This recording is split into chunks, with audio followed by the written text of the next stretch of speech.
सोन चिरैया, खबर उड़ती है। छत्तीसगढ़ में सीजीपीएससी भर्ती घोटाला लगातार सुर्खियों में है। हाईकोर्ट ने इस मामले में तत्कालीन अध्यक्ष टामन सिंह सोनवानी, तत्कालीन परीक्षा नियंत्रक आरती वासनिक और परीक्षा उपनियंत्रक ललित गणवीर की जमानत दूसरी बार खारिज कर दी है। जस्टिस बीडी गुरु ने कहा कि यह सिर्फ एक आपराधिक मामला नहीं बल्कि लाखों युवाओं की भावनाओं, उनके करियर और भविष्य से जुड़ा हुआ मामला है। घोटाले में गंभीर आरोप है और जांच अभी जारी है। कोर्ट ने स्पष्ट किया है कि केवल लंबे समय से हिरासत में होने के आधार पर जमानत देना न्यायोचित नहीं है। जांच में सामने आया है कि इन अधिकारियों ने अपने रिश्तेदारों और प्रभावशाली लोगों को लाभ पहुंचाने के लिए पेपर लीक किया और चयन प्रक्रिया में धांधली की है।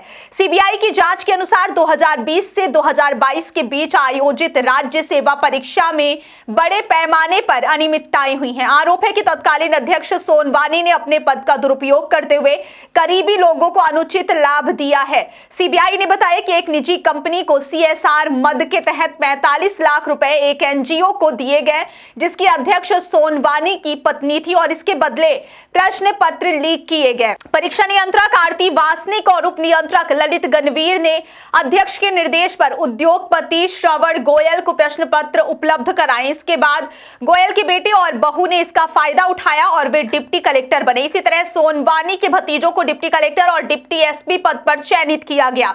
हाईकोर्ट ने जमानत याचिकाओं को खारिज करते हुए कहा कि आरोपी इस षड्यंत्र में सक्रिय भूमिका निभाते प्रतीत होते हैं और जांच अभी पूरी नहीं हुई है। सीबीआई की चार्जशीट में यह भी स्पष्ट किया गया है कि आरती वासनिक की भूमिका निर्णायक रही और पेपर लीक से लेकर चयन प्रक्रिया तक आंतरिक मिलीभगत के सबूत मिले हैं। जांच में यह भी सामने आया कि सीजीपीएससी 2021 के टॉप 20 चयनित अभ्यर्थियों में से 13 से अधिक किसी न किसी अधिकारी, नेता या प्रभावशाली कारोबारी के रिश्तेदार थे।